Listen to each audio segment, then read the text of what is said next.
Gunko saying New World is her favorite song, isn't that a hint that she is a revolutionary and acting as Dragon spy? So this is a very popular idea of late. And one of the main criticisms I had when Gunko was first introduced was that her character design seemed a little bit meh. At the time I said something along the lines of edgy koala, like someone made fan art of evil koala, but maybe there's something to the thought that she is somehow related to Koala, perhaps organizationally or even familiarly as Koala's sister. Because Koala was taken to be a slave on Marijois. She managed to escape thanks to Fisher Tiger and return back to her home island. But what if her sister was also taken and wasn't quite as lucky? Or didn't want to go? And it could even be a step worse than that. Koala and Gunko may even have been abducted using a similar game to what's happening right now with the Thorns of St. Summers, and their parents were completely powerless to stop it. It's obviously a big stretch, and I don't think that going that far is particularly likely. A lot of connections being made here, primarily due to the fact that they both wear the same general kind of pumpy hat with goggles on the front. But I do have to say, it's not just Koala that we're connecting Gunko to, because most of the main Revolutionary Army characters possess that aesthetic as well. Sabo, Morley, Lindbergh, Bello, Betty all have hats with goggles, and most members tend to favor goggles in general, like Ginny, Gambo, Ahiro, Ushiano, Jiren, and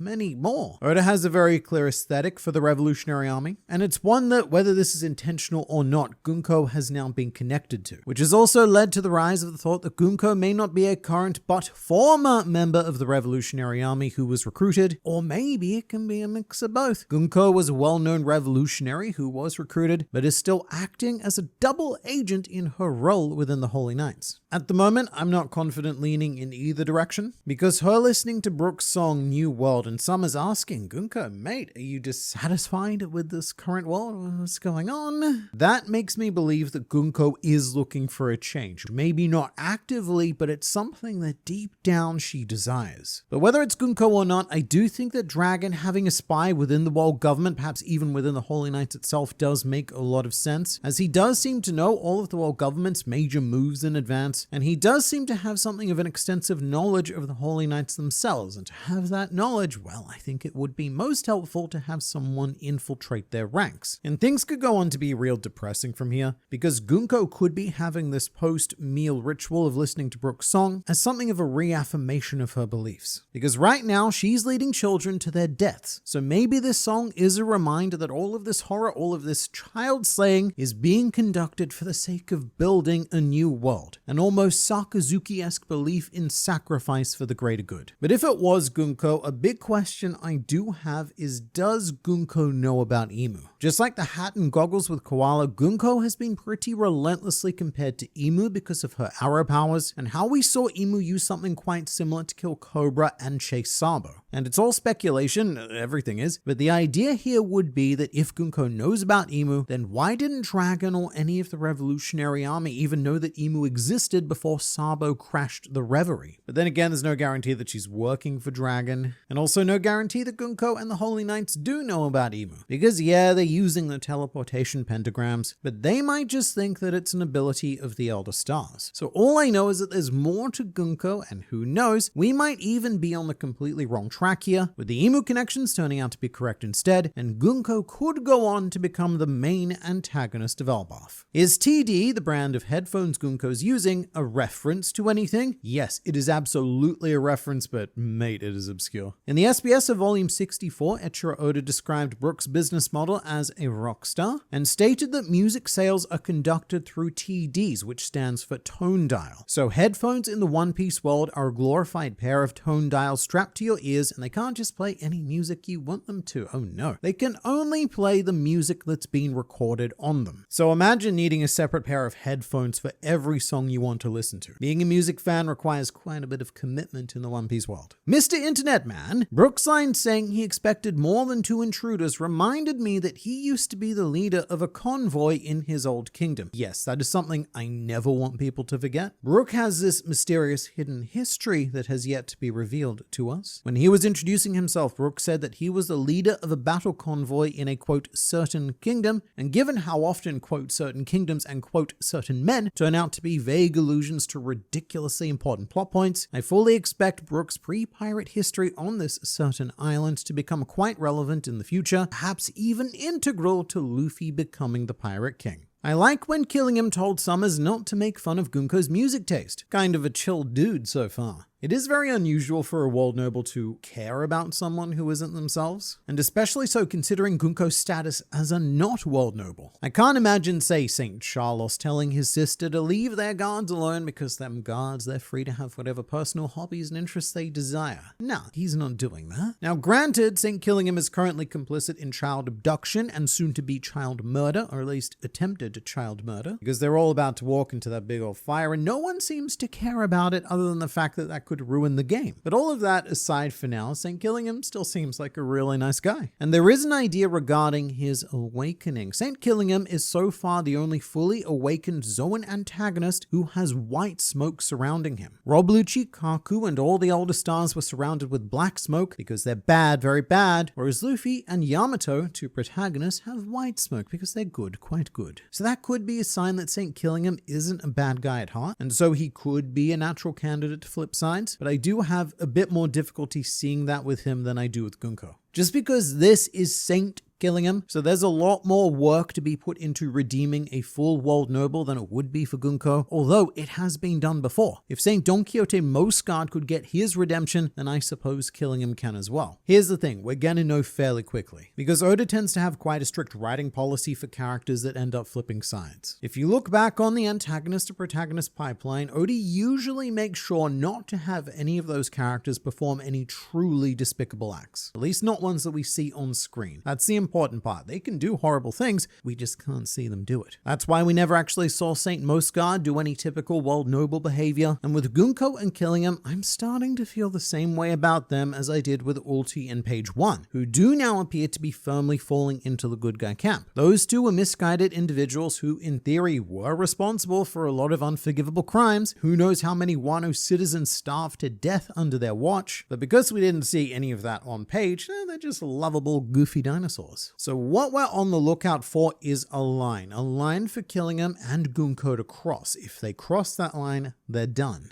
But if not, then there's a good chance that they'll go on to have a redemption journey. And I would be especially interested to see Killingham on that path because his Devil Fruit ability seems almost designed for the core mission of One Piece, which is to make dreams come true. And the combination of St. Killingham and Monkey D. Luffy would be unstoppable. Luffy inspires and makes people believe that anything is possible, and then Killingham can manifest that anything that those people can now vividly picture. I wonder if Bonney's Age Fruit would bring back Gaban to his prime so he can fight at his full power. So the answer is yes, it could. But new question, is Bonney going to do it? The answer to that is probably not. And there's no satisfying in-world logic for why not. It's more about the themes of One Piece, which is that the next generation are the ones who now need to stand up and take charge of the future. We can't keep relying on an ever-diminishing pool of old men to protect us. And so as cool as it would be to see Gaban fight in his prime even briefly, I think it's more likely that Bonney would be used to do something like age up Colin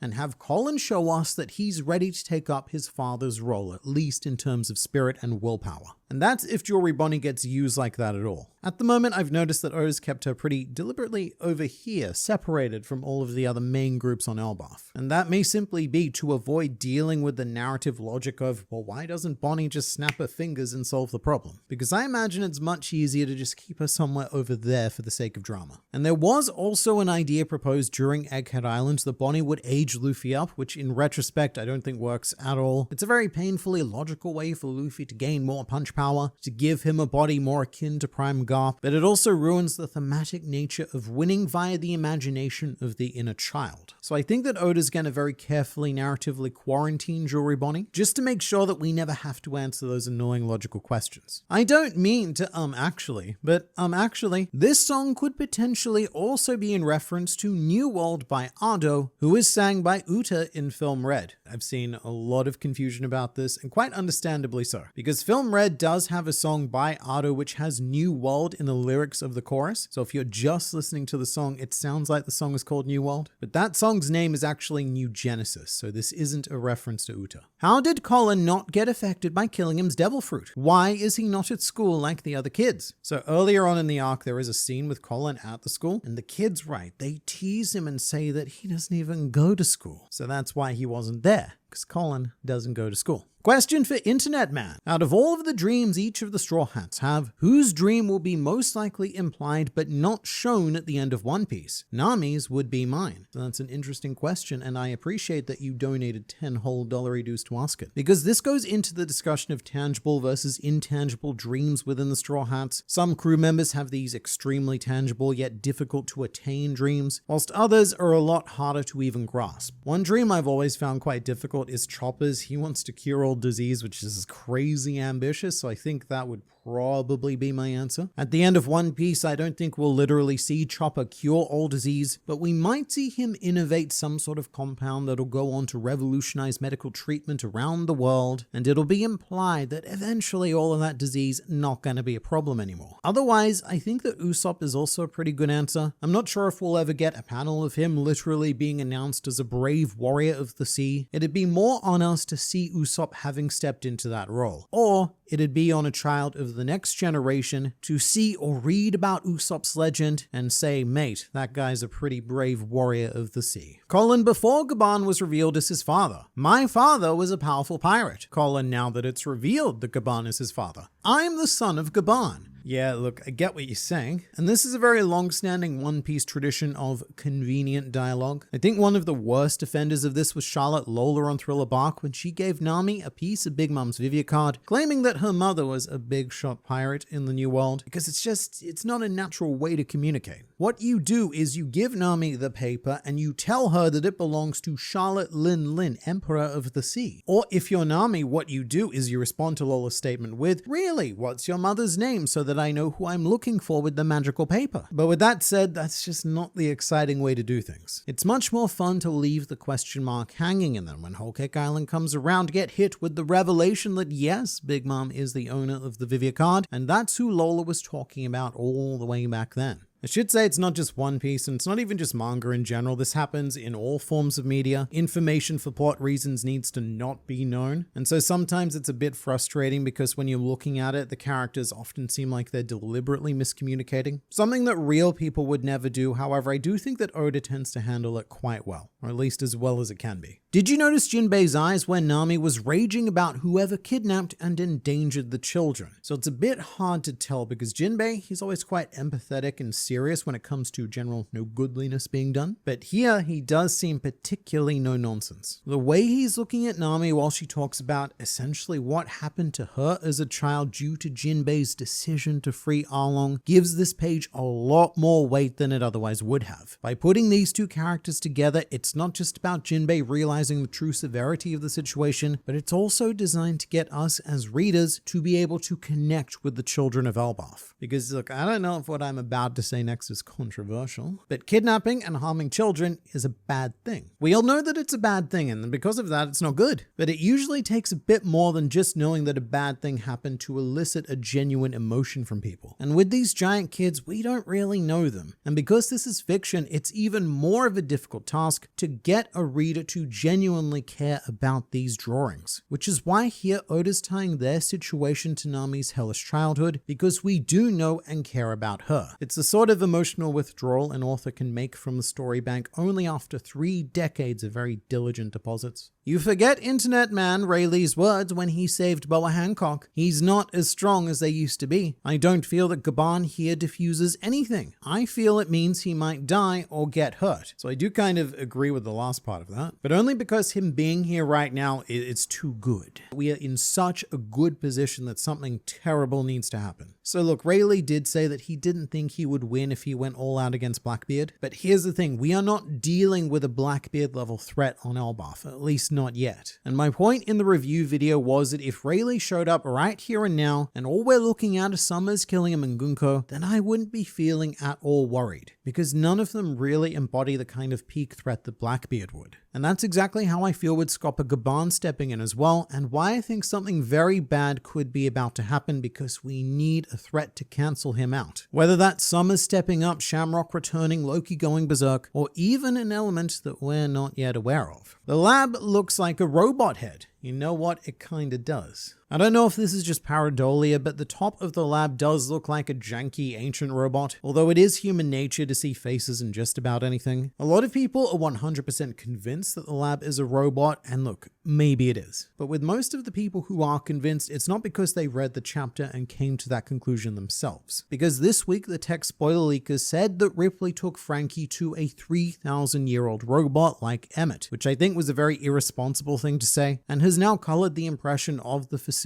for anyone who read those spoilers. Although I will say that the top of this facility is very evocative of the Lapita Castle in the Sky robots, which may or may not be relevant because this film is theorized to have inspired a lot of Oda's decisions in One Piece, which is probably best covered in a video of its own. New World is going to be this generation's Binks' Sake. That is a very cool idea, because if we're right about the purpose of Binks' Sake, then the world doesn't really need it post-dawn. Currently, Binks' Sake is thought to be like a pirate version of the Harley text, the true history of the world passed down through oral tradition that began on the very first crew led by the very first pirate, the Joy Boy. It's a song with a purpose to be fulfilled, something important to this world. But if we're gonna destroy this world, then we'd be looking for something new to characterize the next world. And perhaps a song titled New World would do just nicely for that. And on another note, I also really like the idea of one of Brook's songs enduring and having an even longer lasting legacy than his effectively immortal self. But even if it's swiftly forgotten by history, it does seem to be having a very important purpose right here and now. He may not mean for it to have been taken like this, but Gunko may be only the first of many. Brook's song could inspire or currently be inspiring hundreds of thousands of people all throughout the planet to dream of a better world. Because it's quite a revolutionary bop if you read the lyrics. Stuff like, go fight 100 times for a new world. The world is about to change. Today is the day. May I see your panties? That gets said a lot. But all of these very profound and inspiring lyrics are found within this song. And I know it's mostly just a joke at this point, but I do think it's very possible that Gunko doesn't wear pants because of the line in this song about seeing panties. And if so, I would love to see how that line impacts history. Just think, 1,000 years from now, fictional pirate scholars are going to be looking back on this as some sort of grand metaphor for discarding the shackles of the world and proudly displaying the undergarments of the human soul in a grand act of liberation.